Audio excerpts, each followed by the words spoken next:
Bonjour à tous, bonjour à toutes, c'est un vrai plaisir de vous retrouver aujourd'hui pour une nouvelle vidéo React de conseils business qu'on trouve sur Internet. Et notre objectif, si vous êtes coach, c'est de vous proposer un contenu pédagogique qui vous aide à vous lancer, à structurer votre activité, évidemment à vivre du coaching. Pour faire ça, on invite des experts et des expertes sur un thème en particulier et on leur propose de réagir à des conseils qu'on trouve sur Internet. Et ça tombe bien puisque j'ai appelé mon amie Lucille qui est experte en développement business et ancienne experte comptable et qui va venir comme elle l'avait déjà fait dans d'anciennes vidéos, réagir à ces conseils-là et nous donner les siens. Lucille, un grand merci d'avoir accepté encore une fois mon invitation. C'est un plaisir de te retrouver. Je te laisse te représenter très vite, si tu veux, pour ceux qui Ouais. ne te connaissent pas encore et qui arrivent sur la chaîne. Et ensuite, on enchaîne et je te partagerai la première chose que je veux te partager dans le cadre de ce React. Eh ben, merci en tout cas pour l'invitation, ça me fait toujours autant plaisir d'être là. Alors je suis Lucille Misselin, je suis diplômée d'expertise comptable et j'ai travaillé pendant plus de 17 ans dans la profession, d'expert comptable et depuis plus de 3 ans maintenant, j'accompagne les solopreneurs et les indépendants à créer un business rentable, à trouver leurs premiers clients ou bien à structurer leur activité pour booster leur chiffre d'affaires s'ils ont déjà créé leur entreprise. Magnifique. Merci Lucille pour cette présentation. On va commencer, pas avec une vidéo, on va changer un petit peu nos habitudes, mais on va commencer avec un post LinkedIn. Un post LinkedIn, de, Caroline Mignot qu'on avait React en vidéo, je crois, la dernière fois, si je ne me trompe pas. Mais là, on va regarder un petit post qu'elle a proposé sur LinkedIn où elle parle des appels découvertes. Quand vous êtes coach, ça c'est un vrai sujet. Je sais que beaucoup de coachs qu'on a formés chez LinkUp et qu'on accompagne derrière dans le cadre des alumni notamment en termes de développement business, l'appel découverte, c'est toujours un peu central en coaching, pour une raison très simple, c'est que le coaching, ça reste quand même une relation humaine assez intense et donc personne n'achète du coaching comme ça en ligne sans connaître la personne qui va l'accompagner, évidemment. Là, on parle de coaching professionnel. Donc, c'est vrai que souvent, faire un premier appel pour faire connaissance, ça reste quand même assez important dans le cadre de ce type de service. Un autre exemple assez simple, nous, par exemple, on propose un SaaS, donc une plateforme de développement d'activité pour les coachs. On fait des appels découvertes, mais on peut tout à fait vendre sans avoir un appel découverte, voilà, puisque c'est un logiciel qu'on peut tester gratuitement, et cetera. Rien à voir avec un accompagnement de type coaching qui peut durer une dizaine d'heures en one-one, en face à face, que ce soit en distanciel ou en présentiel. Ce sujet étant ultra important, ce post, il m'a un peu, fait lever les sourcils comme ça, j'étais un peu interloqué, je me disais: «Mais étonnant». Hem, donc Caroline Mignot nous dit: «Les appels découvertes sont une plaie, passé un certain stade, on ne peut plus les accepter.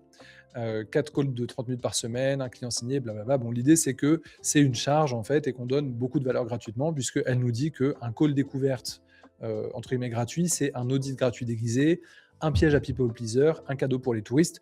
Et c'est vrai que ça peut arriver dans des appels découvertes, Lucide, ça t'est sûrement déjà arrivé, je pense aussi, qu'il y ait un peu des curieux quoi, qui sont là: «Non, moi ça m'intéressait, je voulais en savoir plus». Au final, tu as perdu 30 minutes de ta vie pour quelqu'un qui aurait jamais signé.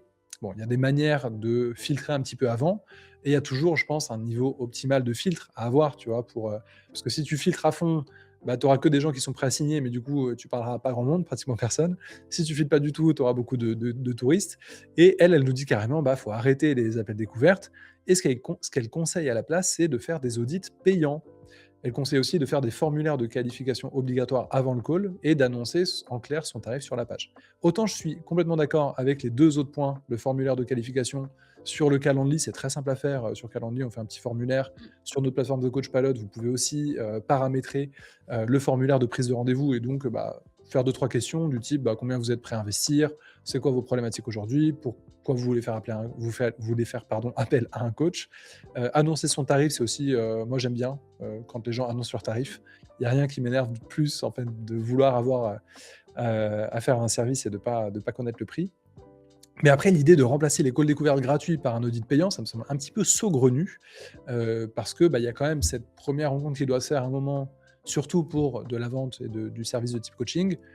Et bon, faire payer un appel découverte, alors c'est très, très qualifiant pour le coup, donc c'est bien, mais tu auras peut-être personne en call. Qu'est-ce que tu en penses toi de ton côté? Qu'est-ce que toi tu mets en place?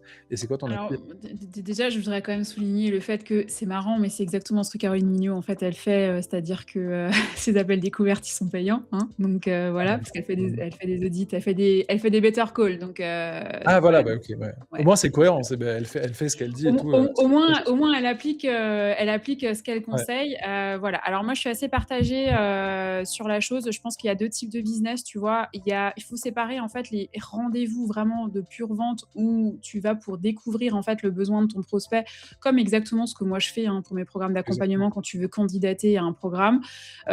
Du coup, tu prends un rendez-vous avec moi, on fait le point sur ton besoin et on regarde si je suis la bonne personne pour t'accompagner ou pas. Mmh. Ça, j'ai envie de dire que c'est vraiment un pur, rendez-vous de vente pour échanger sur le besoin. Donc pourquoi est-ce que je le ferais payer? Ça fait sens, ouais, Voilà. ouais. Mmh. Et en plus, si tu veux, moi, quelque part, j'y gagne aussi. C'est-à-dire que, alors moi, je préqualifie quand même, en amont aussi, hein, pour pas avoir trop de touristes, Mmh. des petits curieux qui veulent juste me parler ou quoi. Mais du coup, moi, ce qui est intéressant, c'est que moi, j'ai un rendez-vous en direct avec mon client idéal, avec ma Mmh. cible. Donc comme j'ai une IA qui, enregistre, tu vois, mes calls de vente, bah, en fait, j'ai plus qu'à récupérer le transcript et une fois tous les 3 mois, je relance une analyse de cible avec, tous les transcripts que j'ai et ça me refait une analyse de cible et je peux améliorer Mmh. mon marketing, mon copywriting, ma communication, tout ça.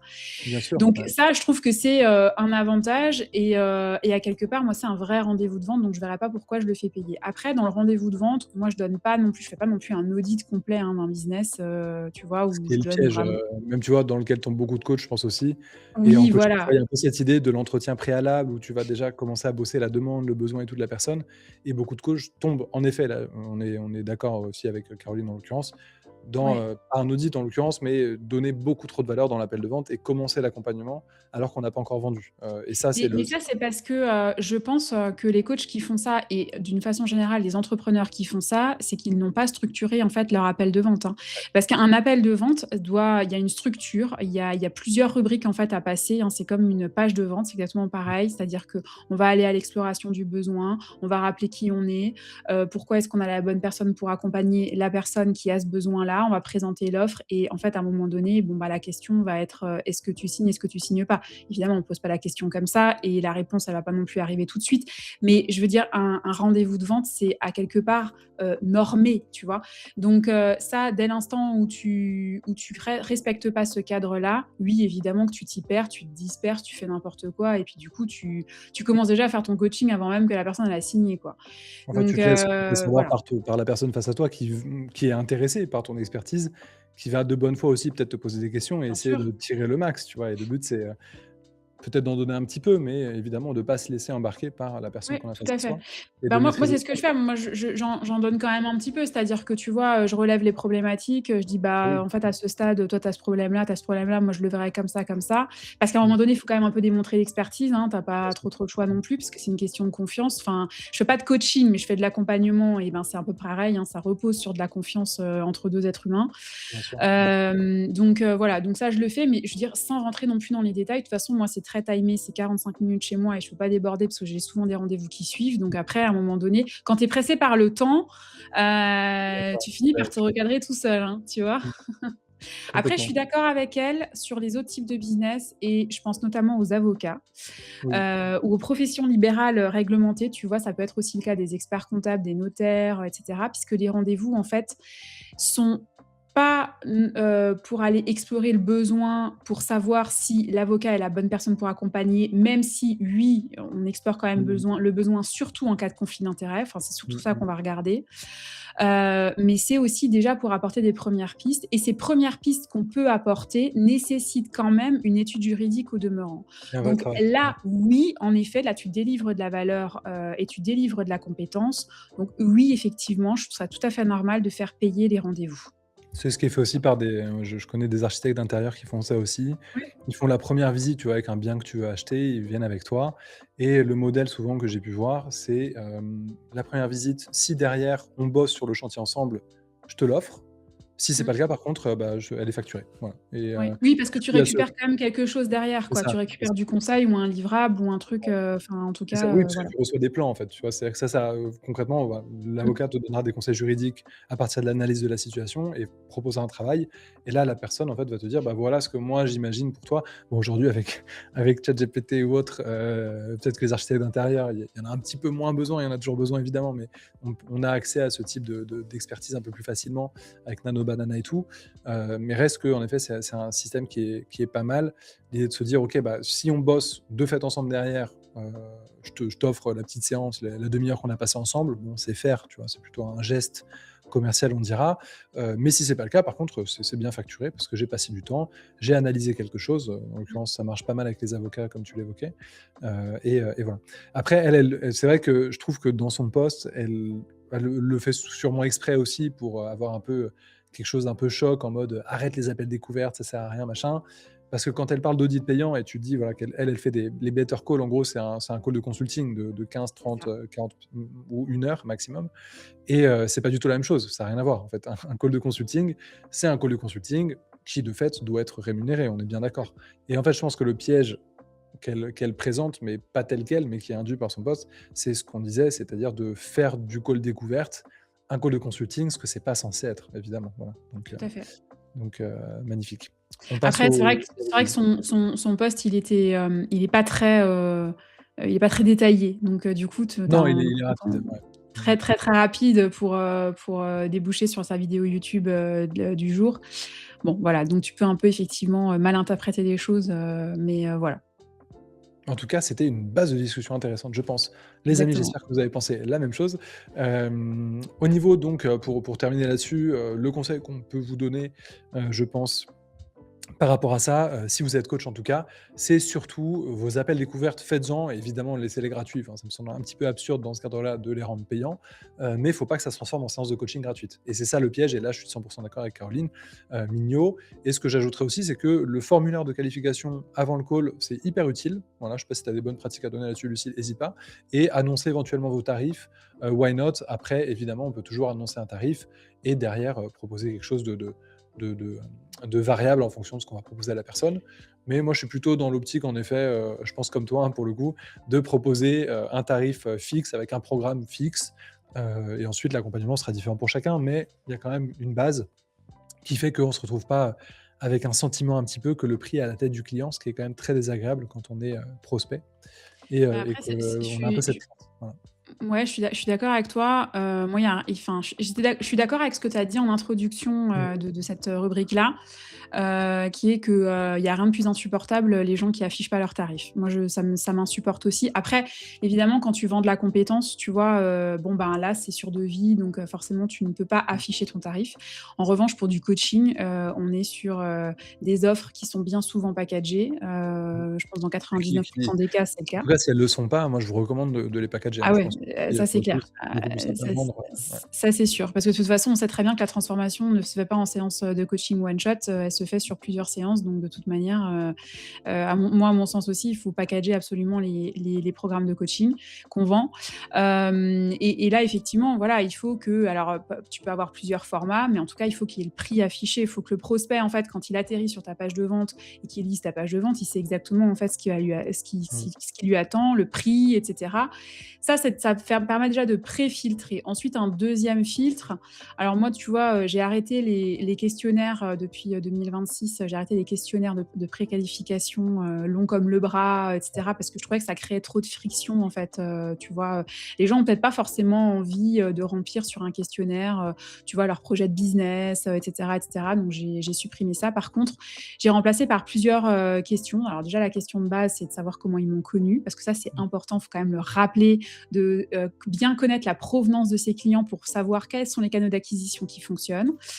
Mmh. Donc ça, c'est une question que moi je mets tout le temps. Je mets la question, de savoir, s'ils sont bien prêts à investir, le prix de mes programmes. Parce que Ça, bon, c'est en fait, fondamental, ouais, ouais, ouais, je suis en fait, d'accord. s'ils sont pas prêts, c'est même pas la peine qu'on se parle. Je veux dire, je serais ravie de parler avec eux, mais pas dans le cadre d'un call de vente, quoi. Du coup, ce Mmh, que je fais, c'est que j'annule le call de vente a posteriori et je leur repropose après derrière, mmh, éventuellement un petit échange de 15-20 minutes, voilà. mmh. Et aussi, je leur, mets une question obligatoire, 2 questions encore obligatoires.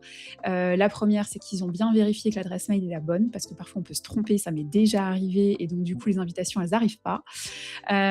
Et qui sont bien dispo au jour, et à la date, choisie. Ça évite les lapins, ça c'est aussi important. Donc voilà, 4 questions toutes simples, mais qui permettent, déjà avec le pré-filtre de la page de vente en amont, qui permet de balayer, on va dire, 80 des touristes, quoi. Oui, après, il y en aura toujours. Il y a pas de je pense que, C'est tu vois, sûr. c'est toujours la question de l'équilibre dont on parlait tout à l'heure. Tu peux en effet faire un questionnaire avec 15, 20 questions, hein. C'est juste que tu auras 2-3 personnes et pas plus par mois peut-être. Peut-être que ces Ouais, 2-3 personnes, elles signeront toutes, tant mieux, mais bon, c'est vrai que ça assèche quand même le canal d'acquisition ouais, et s'il y a pas besoin d'être aussi maximaliste, en effet, je pense qu'il faut juste accepter que de temps en temps, voilà, tu vas pas convertir tous les gens que tu as en call, exact. c'est la vie, c'est normal. Il faut juste Oui, c'est penser logique.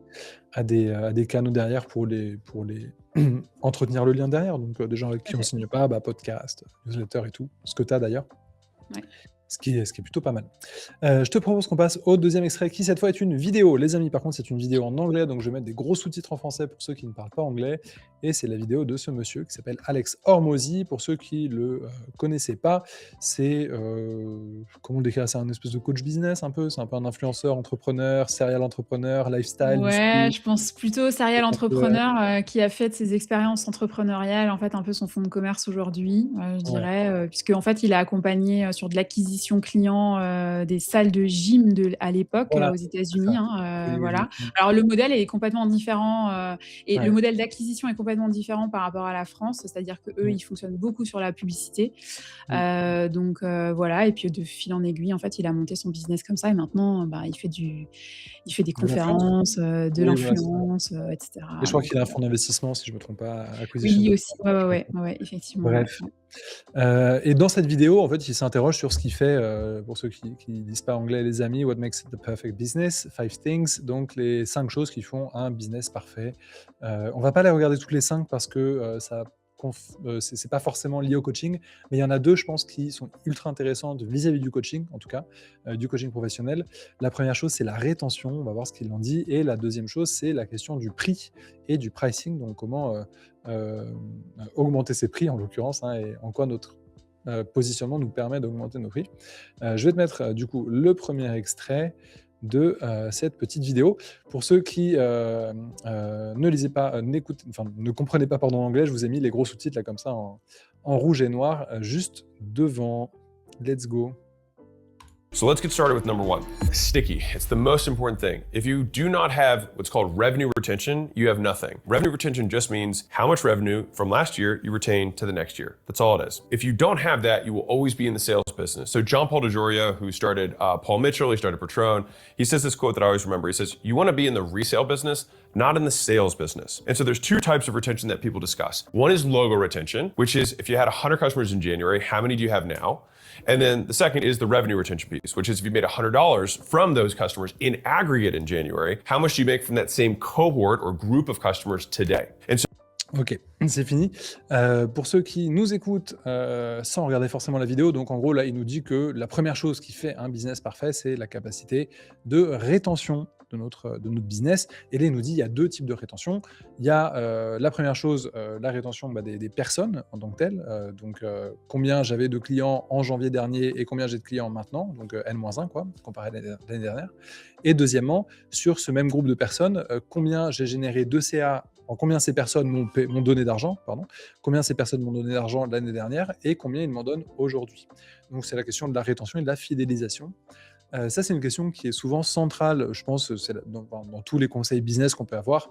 Évidemment, un business qui permet la rétention, c'est un business mieux qu'un business qui ne permet pas la rétention. Ça semble assez logique, puisque, en fait, pour chaque effort d'acquisition qu'on fait, eh ben, écoute, on n'aura pas à le refaire l'année d'après parce que bah, la personne qu'on a acquis à un moment donné va en fait tous les ans ou tous les mois ou ce que vous voulez continuer à nous payer. Donc c'est cumulatif et c'est donc scalable, ce qui marche bien pour les SaaS notamment, par exemple, par abonnement. Mais le petit problème avec le coaching, c'est qu'on ne peut pas coacher indéfiniment quelqu'un. Pareil pour l'accompagnement business, Lucille en l'occurrence, hein, puisque bah, en fait, quand tu as réussi ton accompagnement, c'est-à-dire que la personne n'a plus trop besoin de toi, en l'occurrence. Et c'est un peu pareil en coaching. Et du coup, la question, c'est de se dire bah, comment on applique cette idée de la rétention au coaching et à ce type d'activité. Je pense qu'il y a plusieurs pistes, notamment si vous accompagnez des entreprises. Là, la rétention ou la fidélisation, c'est le fait de pouvoir accompagner plusieurs personnes dans cette entreprise à plusieurs moments. Et donc là, vous allez fidéliser une entreprise, mais avoir des clients que vous verrez qu'une seule fois à chaque fois, donc X manager, etc. etc. Et l'autre question de la rétention, je pense, vis-à-vis du coaching, c'est votre capacité à pas vous reposer uniquement sur le coaching et à vendre éventuellement derrière de la formation professionnelle, du consulting, ce genre de choses et à voir comment on peut travailler un écosystème d'offres, qui soit vertueux. Voilà un petit peu le préambule par rapport à cette idée et cette question de la rétention qui est quand même fondamentale et qui est un vrai souci éthique, je trouve, pour les coachs et déontologique parce que ça rentre en contradiction un peu, concrète et directe avec l'idée que, le coaching est censé rendre autonomes nos clients. Voilà, donc toi, qu'est-ce que tu en penses? Et c'est quoi ton avis, là-dessus? Alors moi j'ai toujours dit mais je l'applique pas, parce Mmh. que moi c'est pareil dans mes programmes d'accompagnement, je rends autonome mes clients donc du coup j'ai pas beaucoup de recurring, c'est-à-dire de personnes enfin Mmh. de fidélisation, c'est-à-dire de personnes qui vont reprendre un programme, derrière. Moi c'est mon KPI de succès, tu vois? Bah Le oui, fait oui. que Mmh. j'ai plus de C'est clients bien après un d'ailleurs, c'est programme, intéressant, j'ai plus le même ouais. client, voilà. Mmh. Donc je suis toujours en acquisition de clients frais, de clients nouveaux, mais il est vrai qu'en coaching, c'est un peu différent dans le sens où effectivement, tu as un client qui vient se faire coacher pour une problématique en particulier, sur une thématique en particulier.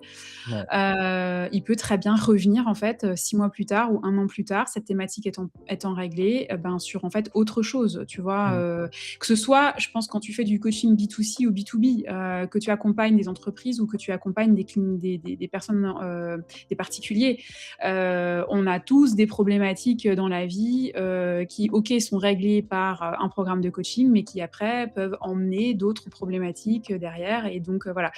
Donc, pour ça, le plus important, et c'est ce que je dis tout le temps, tu vois, aux clients avec mes clients que j'accompagne, c'est le parcours client. Comment tu formalises en fait ton parcours client. Parce que ce qu'il faut surtout pas, à un moment donné, alors sauf à ce que tu veux plus que ton client y revienne, ça c'est un autre Ça sujet. peut arriver, hein, c'est des choses qui Ça arrive, hein, ouais. effectivement.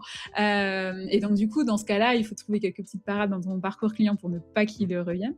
Mais ce qu'il y a, c'est qu'en fait, il faut toujours maintenir le lien. Et après, le coaching, c'est de l'humain, donc c'est tout à fait logique que tu maintiennes un lien, que tu prennes des nouvelles de ton client à M+1, M+2, M+3, post-accompagnement, post-coaching, tu vois, pour savoir si tout va bien. Si tout va bien, comment ça s'est passé, comment, tu vois, je sais pas, soit c'est sa date d'anniversaire, Mmh. enfin, tu vois, des trucs bêtes, mais qui font la différence, en fait, dans ta relation. Peut-être aussi, développer une newsletter, tu vois, pour spécifiquement tes clients que tu accompagnes, Mmh. qui est en dehors de ta newsletter, tu vois, que, tes prospects, ils peuvent suivre. Moi, je sais qu'ils sont tous dans la même, parce que bon, Mmh. bah, forcément, ils consomment tous le même contenu.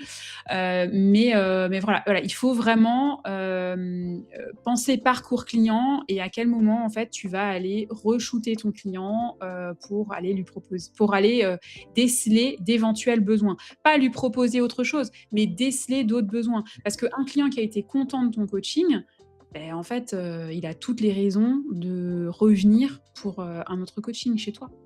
Ou, encore une fois pour, du consulting, de la formation, un Ou bilan de pour du compétences consulting, ou en pour de la fonction de formation, et cetera. tes expertises, quoi. Mmh mh. Voilà. Alors après, effectivement, quand tu es sur du B2B, donc vraiment, tu fais du coaching, pour les entreprises. Là, ce qui peut être intéressant, si tu l'as dit tout à l'heure, c'est Mmh. d'avoir un écosystème d'offres qui vont se nourrir, en fait, entre elles. C'est-à-dire que tu vas aller mettre en avant l'offre qui se vend le mieux, donc typiquement, bah, ça peut être du coaching, pour après derrière, au final, une fois que tu as fait ton coaching, que tu as, vu quelques besoins qui sont apparus au cours de ton coaching, leur proposer peut-être une formation spécifique ou un accompagnement spécifique pour, telle ou telle personne ou telle, thématique, tu vois? Ça peut être vraiment intéressant, mais du coup, c'est des produits, c'est des offres, en fait, qui sont un peu off market, quoi. Donc qu'on ne voit pas, tu vois, sur un site internet, qu'on ne voit pas sur une page de vente, ou n'importe, et qui Oui, sont qui vont vraiment plutôt être, spécifiques. ouais, faites un peu sur mesure, pour des Exactement. clients existants, en fait. OK, OK, OK. Ouais, tout à Et c'est fait. vrai que le ouais, vas-y, vas-y, continue, pardon. Ouais, non, mais j'allais dire qu'en fait, ça, c'est le plus intéressant en business, d'avoir de la clientèle récurrente, Mmh. parce que, ben, en fait, c'est de la cliente qui te coûte, 5 à 7 fois moins cher en termes de coût d'acquisition Bah client. oui, évidemment, bien sûr. Parce que forcément, il y a quasiment zéro effort, en fait, à déployer, si ce Mmh. n'est maintenir un lien. Mais maintenir un lien, à quelque part, ça reste humain, donc tu le fais un peu naturellement, quoi. Et surtout, le maintenir ce lien, c'est quelque chose qui sert un peu partout. C'est-à-dire que ta newsletter, tu vas l'utiliser pour, garder contact avec tes clients, mais aussi, garder contact avec des prospects qui n'ont pas forcément signé ou aussi avec des personnes qui ne sont pas encore prospects. Donc, c'est vrai que Ouais. cette idée de la newsletter ou du podcast, C'est pas uniquement pour ces personnes-là. Donc, c'est pas comme si on... Parce que c'est sûr que si tu crées, tu vois, une newsletter, un podcast juste à destination des personnes que tu as déjà accompagnées, bon, c'est un petit peu lourd quand même. Il faut que ça puisse être utilisé ailleurs, ça c'est clair. Mais je pense que c'est vraiment la clé. Moi, c'est vraiment ce que je retiens de ce que tu évoquais. Bon, tout était ultra pertinent, mais ce que je retiens en plus, c'est vraiment cette idée de... oui, l'idéal, c'est en effet d'être en capacité d'avoir une rétention et d'avoir cette récurrence. Sauf que ça marche pas si tu n'es pas en capacité de comprendre les nouveaux besoins de tes clients et de les identifier et de leur permettre de les identifier eux-mêmes. Et ça repose sur, en effet, être en capacité d'analyser ces signaux et donc d'avoir des points de contact fréquents dans le futur avec les clients. D'où l'intérêt d'une newsletter, d'où l'intérêt d'un podcast, d'où l'intérêt de publier des posts sur des plateformes de réseaux sociaux, en fait, hein, tout simplement, parce que quand tu publies sur LinkedIn, tes anciens clients, ils peuvent commenter en commentaire. Tu lances une nouvelle offre, intéressant Lucille et tout, j'ai vu ta nouvelle offre sur LinkedIn, etc., etc. Un exemple très simple, donc nous on a un réseau d'alumni chez LinkUp qui est très bien, très dynamique, très bien structuré, avec une communauté WhatsApp et une communauté Discord, avec des événements. On a 3-4 événements par semaine en live pour les alumni, en mode business, et des échanges au quotidien. Du coup, moi, je sais que sur le canal WhatsApp, dès qu'on fait un nouveau produit, ce genre de choses, qu'on a des petits cadeaux et tout, on communique là, et ça marche très très bien, parce que c'est des gens qui sont ultra proches de nous, entre guillemets, tu vois, d'une certaine manière, qu'on connaît très bien, moi, ça me permet d'être en contact avec eux au quotidien, de discuter avec eux, et c'est un réseau professionnel hyper agréable et intéressant, et c'est ultra important de faire ce genre de choses, quoi. Donc n'hésitez pas à le faire. Et je connais pas mal de coachs qui ont créé des petites communautés comme ça. C'est quelque chose d'ultra pertinent, que vous pouvez faire d'ailleurs avec instant auto-promo, les amis, avec The Coach Pilot, puisque sur The Coach Pilot, avec le plan complet, vous pouvez créer des communautés en ligne et des formations en ligne et plein de choses comme ça, qui permet aussi, dans la continuité post-accompagnement, de continuer à proposer de la valeur à vos clients. Après, tu vois, je voudrais juste, encore revenir sur un truc, c'est que, parfois, enfin, tu vois, les besoins, en fait, ils naissent, pendant le coaching, et c'est pas toujours évident d'avoir, en fait, en même temps que tu coaches, d'avoir les 2 casquettes, à savoir la casquette de coach et la casquette d'entrepreneur, pour aller repérer, en fait, tu vois, les signaux, les besoins, naissants sur, d'autres thématiques. Moi, en général, ce que je recommande de faire, alors après tu me diras si c'est un peu contraire à l'éthique, à la déontologie du coach, et cetera, mais tu vois, moi je suis très versée dans l'IA, donc j'ai des outils de prise de notes, par les IA. Ce que je trouve intéressant, déjà, c'est de pouvoir, prendre des transcripts de toutes ces réunions, toutes ces séances de coaching, que tu as fait, pour déjà les envoyer à un agent IA, par exemple, pour aller éventuellement déceler des besoins, naissants, pour après derrière proposer quelque chose, tu vois, très naturellement à ton client. On n'est pas en mode, je te force à la vente, hein, pas du tout, hein, mais c'est simplement de répondre à un besoin. Il a un besoin, tu y réponds tout simplement. En plus de pouvoir, envoyer ces transcripts-là à un autre agent IA peut-être, et d'améliorer ta pratique aussi de coaching, tu vois, au fur et à mesure. Ça peut donner des pistes, de réflexion, des choses comme ça, quoi. Ça me donne des idées sur mon canal commercial, écoute, Ah ah! on va implémenter rapidement. Ça dépend vraiment de chaque coach sur la question de l'enregistrement des séances. Ouais, Il y a notamment de grandes fédérations type ICF, assez connues, qui demandent, tu vois, pour être accrédité, de fournir des enregistrements de séances. Bon, tu vois, d'accord. je sais que d'autres coachs critiquent ça en disant: «Non mais quand même, c'est un peu abusé», parce qu'en fait, on va donner un vrai enregistrement de coaching à un comité avec des gens, voilà. Ce qui pose plus de problèmes que juste de les donner à l'IA en mode, parce que Tout à l'IA, fait. tu peux la configurer de manière à ce que, ça Ouais, reste en local ou ce que les données ne soient pas partagées avec, exact. l'entreprise en question, voilà. Donc ça pose déjà moins de problèmes. Après, bon, si vous êtes coach, vous vous posez la question, demandez à vos clients s'ils sont d'accord pour que les séances que vous faites en distanciel soient enregistrées pour, et pour quelles raisons vous le faites. Il faut être transparent, je pense, par rapport à ça. Oui, Et il faut le mettre dans le contrat de coaching en principe, oui, c'est voilà, un truc à prévoir, quoi. Mmh. exactement. Si vos clients ne sont pas d'accord, vous ne le faites pas. S'ils sont d'accord, tant mieux et vous le faites. Voilà. Mmh. On passe au 3e, à la Allez. 3e chose. Alors ça va être c'est un peu on innove aujourd'hui puisque on va finir avec la vidéo d'Alex Hormozy juste avec un screenshot et en fait partir sur une autre vidéo qui va, aller un petit peu plus loin parce qu'Alex Hormozy, comme tu disais, il est c'est très américain, c'est pas hyper applicable ici. Mais je voulais juste moi montrer ça là, voilà. Et ça, c'est ces 5 éléments, et on va développer le deuxième, expensive. Et je vais juste enlever les sous-titres. Hop, voilà. Ça, c'est ces 5 éléments qui font un business parfait. Donc, rétention, c'est le sticky, ça colle, c'est la rétention. Expensive, c'est la capacité, enfin, c'est du high value en fait. Expanding, c'est la capacité d'expansion. R, je comprends pas trop ce que c'est et j'ai pas écouté toute la vidéo. Et unique, c'est l'unicité du positionnement, j'imagine, ou de ce qu'on propose. Bon, je pense qu'au niveau du coaching, bon, ça, c'est 3 choses qu'on va laisser de côté. On va juste garder sticky et expensive. Sticky, on vient d'en parler, c'est la question de la rétention, pardon. Et expensive, donc, c'est la question du positionnement marché. Comment on se positionne sur le marché pour proposer un accompagnement qui peut déjà dans le temps augmenter en termes de prix, et comment on gère la question du pricing, qui je pense est une question assez fondamentale en entrepreneuriat et que tu dois traiter assez souvent avec tes clients, Lucille, Ouais, j'imagine. ouais, Et tout pour à ça, fait. je vous ai trouvé une autre petite vidéo d'une personne qu'on avait réact la dernière fois, Lucille, ensemble, Flavie Prévost, sur son canal Le Board, donc c'est un podcast. Et justement, dans cette vidéo qui est sortie il n'y a pas longtemps, ils vont parler de si j'augmente mes prix, je vais perdre mes clients, donc de cette croyance. Et donc, je te propose d'écouter ce petit extrait. Mes prix, je vais perdre mes clients. Alors là, on est quasi unanime. Milo, tu penses que oui? Je pense que oui, parce que moi, ça m'est arrivé. Et que quand tu habitues une cible à un certain prix, Ouais. bah, en fait, ça fait vite le tri. Ce qui est une très bonne chose. Moi, je suis très contente de lever ce drapeau parce que du coup, tu vois celles qui veulent plus investir dans leur transformation et qui sont plus sérieuses et qui ont vraiment besoin, ou celles qui sont, ou ceux qui viennent un peu plus en touriste et qui du coup voulaient juste avoir du gratuit. Et on en parlait. Et puis les clients, ça se renouvelle, hein, c'est pas un stock Complètement. infini, parce que tes clients du début à 30 balles ou à 600 euros la vidéo, etc., c'est normal qu'ils changent. Parce que toi, j'imagine que tu as monté tes prix de Ouais. sponsoring, tu as monté tes prix de produits, tu es plus expérimenté. Donc moi, je trouve qu'il faut faire le deuil aussi de ces clients d'avant. Tu vas peut-être pas forcément les gagner, les garder éternellement. Flo, toi, t'étais un peu J'ai mixed feelings? hésité parce que je l'ai fait moi et même je le vois avec beaucoup de gens dans ma communauté qui passent la TVA et donc Ah ouais. pour beaucoup facturent des particuliers qui ne peuvent pas récupérer la TVA, donc ça fait forcément une augmentation et beaucoup me disent je peux pas à l'âge de la TVA, je vais les perdre. Alors pour mon expérience à moi, je suis passé, j'étais à 120 euros hors taxe et après je suis passé à 240 euros. J'ai doublé mes tarifs au moment pour 1 heure de consultation avec moi. Je me suis dit ouais, je vais perdre des clients et c'est pour ça que je suis d'accord, on peut perdre des clients mais on va en gagner de nouveaux.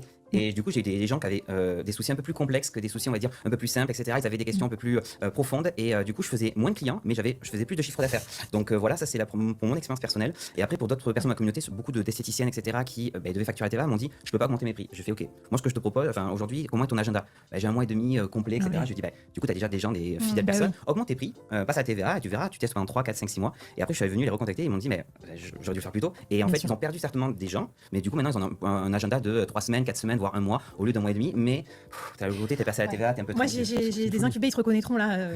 J'arrête là, ce petit extrait. J'ai mis en 1.5, désolé les amis si ça vous a stressé.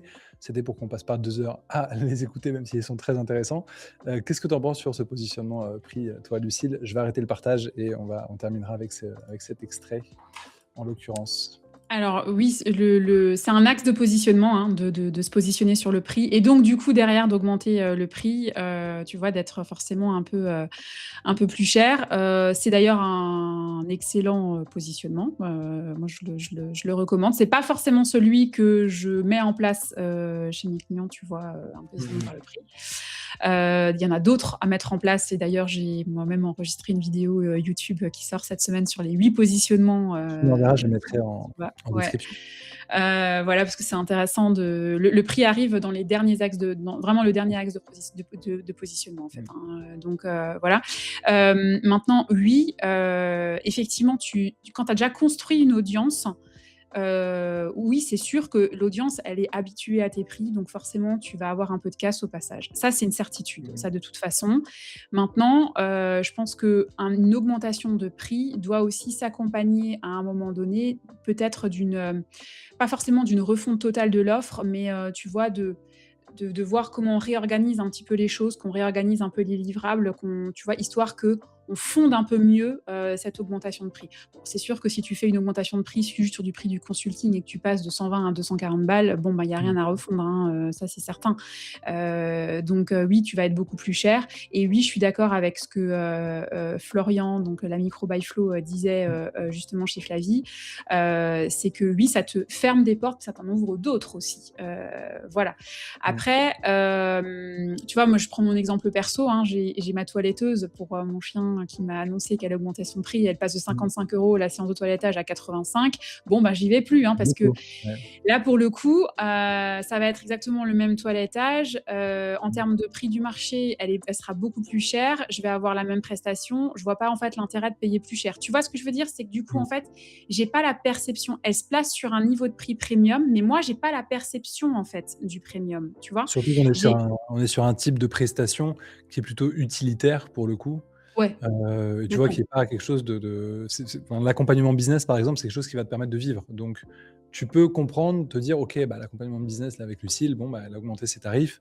Moi, j'avais contacté il y a un an, on n'a pas signé à ce moment-là. Je la recontacte maintenant, elle a augmenté ses tarifs. Bon, c'est en même temps, est-ce que tu veux vivre de ton activité ou pas? Bon, bah, si oui, et que tu es convaincu, eh bah, bien. Et là, on est prêt en effet à monter. Là, c'est presque 50% d'augmentation, si je me trompe pas, là, ta toiletteuse, Ouais, ce qui est exactement. énorme quand même pour une, voilà, une prestation qui fait juste que ton chien est propre. Enfin, limite, tu vas le baigner toi-même dans la baignoire, en fait. Voilà. Tout à fait. Alors Alors que non, je là, le ferai pas. Non, non, non, ouais, ouais. je le ferai Après, pas, ça te mais regarde, mais en tout cas, c'est vrai qu'on peut vivre sans le toilettage, en fait. Voilà. Donc, le fait mais en tout d'augmenter cas, autant les prix, c'est un peu en fou. tout cas, je vais aller voir ailleurs parce que payer Mmh. 85 €, voilà, le toilettage. Alors je dis pas que c'est pas justifié, hein, mais je dis Mmh. mais peut-être que en fait, du coup, ce qu'elle avait pratiqué au début, c'était pas non plus très stratégique parce qu'elle l'a pratiqué pendant quasiment 2 ans, des Ouais. bas prix et là, pour le coup, c'est pas stratégique. Que tu pratiques, en fait, des prix de lancement, oui, je suis d'accord, mais il faut communiquer que c'est des prix de lancement, hein. Faut bien communiquer ça.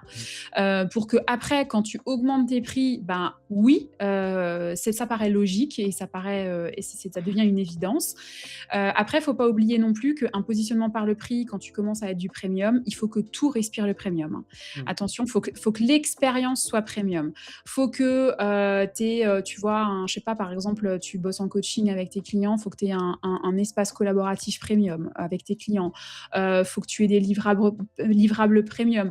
Il faut que tu fasses absolument tout pour lui faciliter la vie, pour, tu vois, qu'il ait zéro friction dans son coaching et que, bah, quelque part, son seul travail, ce serait de réfléchir en dehors des séances, de mettre en place des actions et de poser le cul sur sa chaise et de t'écouter, et te parler, tu vois? Il faut vraiment que tout soit très, très premium. Donc là, il faut faire vraiment attention parce que bien souvent, c'est là où le bas blesse.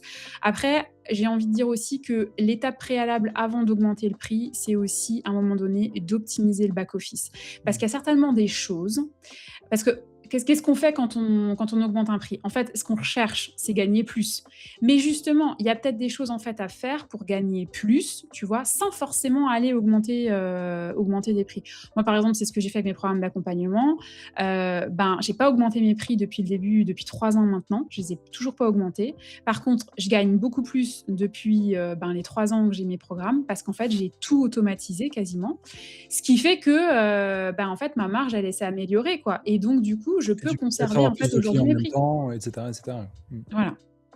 Donc, il y a aussi ce travail préalable, en fait, de se poser, de s'interroger, de se dire: «OK, c'est quoi mon objectif dans l'augmentation des prix? Est-ce que c'est juste de me repositionner? Auquel cas, OK, mais par contre, il faut que l'expérience en face, elle soit à la hauteur de ton positionnement.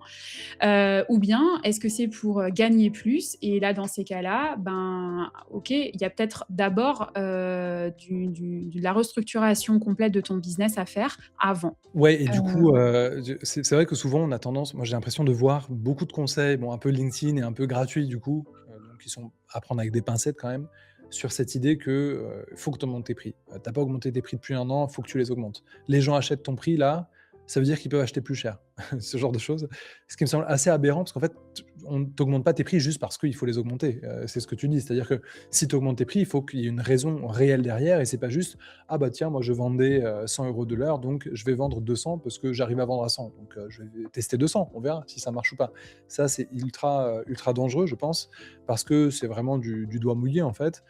Ça répond à aucune stratégie, tes clients vont pas comprendre, ils vont encore penser, moi, c'est vraiment ce syndrome payer, enfin, la tête du client, tu vois? Qui, je trouve, est Ouais. un vrai facteur très dangereux, quand tu perds la crédibilité et quand les Mmh. personnes devant toi vont se dire: «OK, bah, cette personne, en fait, elle va me proposer un accompagnement, elle essaie de m'avoir, en fait». Et là, il y a plus de confiance, c'est une confiance qui est rompue et ça peut être très dangereux. Donc oui, augmenter ses prix, je suis d'accord, ça peut être nécessaire, si on se rend compte qu'on n'est pas rentable, par exemple, et Oui. si on a déjà optimisé plein d'autres choses et qu'on se rend compte qu'en fait, en effet, notre business model, marche à un tel niveau de prix et pas un autre. Bah, là, c'est une Mmh. raison objective et on peut tout à fait communiquer auprès de nos clients pour leur expliquer et les gens comprennent en général. Voilà, après, ils restent, ils s'en vont, ça c'est encore autre chose.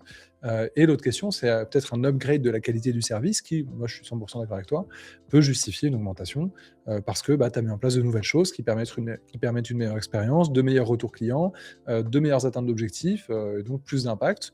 Donc ça peut sembler logique que le prix augmente pour refléter l'expertise qui elle-même a augmenté. Mais Tout à certainement fait. pas juste comme ça parce qu'il faut les augmenter, parce que c'est ce que dit tel entrepreneur sur X ou sur LinkedIn, quoi. Et il faut aussi pas oublier que en fait, un prix, c'est une stratégie, hein. C'est pas juste, en fait, un acte commercial. Tu vois, ça fait vraiment partie d'un acte stratégique dans ton business. Donc, augmenter tes prix, c'est pas anodin non plus. Et à un moment donné, il faut aussi, enfin, là, c'est pareil, ça va faire l'objet d'une vidéo YouTube que je vais sortir aussi sur le mois de mai, de savoir justement au niveau du prix ce que t'en fais et comment tu le détermines. Parce que en business, le prix, c'est le truc le plus casse-gueule qui soit. La preuve, tout le monde parle du prix, tout le monde a des problématiques sur le prix. Moi, je le vois chez mes clients que j'ai en accélération business, c'est je sais pas comment faire, je sais pas comment augmenter mes prix. Pareil en création d'entreprise, mais quel prix est-ce que je mets en face de mon offre et tout ça. Mais oui, il faut vraiment faire très attention à ça parce que le prix, en fait, doit refléter aussi la valeur perçue.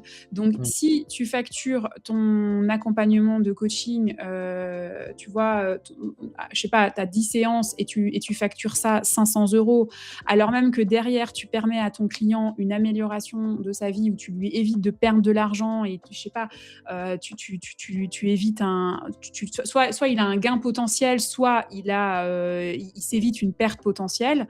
Et en fait, il y a pas de cohérence, tu vois? Donc, c'est là aussi où moi je dis, les gens qui augmentent comme ça les prix du simple au double, faut que derrière, en fait, on puisse quand même le justifier.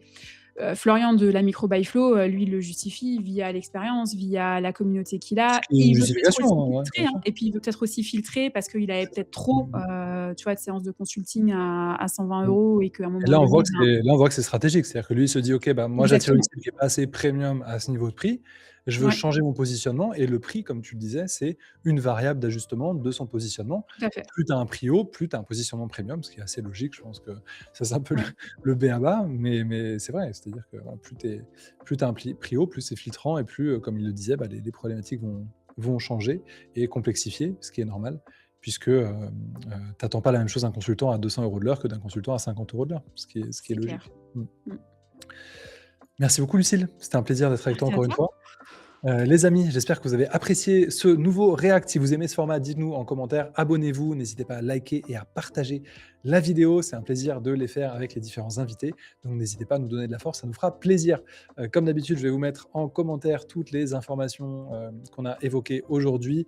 Ta vidéo, Lucille, que tu as sortie, que tu m'évoquais, je la mettrai également dans la description. Je vous mettrai le lien aussi pour The Coach Palette, qui vous permet notamment de bosser votre positionnement avec un calculateur de rentabilité et surtout de bosser un positionnement premium avec ce qu'on appelle les portails clients qui vous permettent, comme ce que toi tu as mis en place Lucille, Ouais. de proposer à vos clients un portail dédié et une expérience vraiment premium d'accompagnement. C'est ultra important en coaching.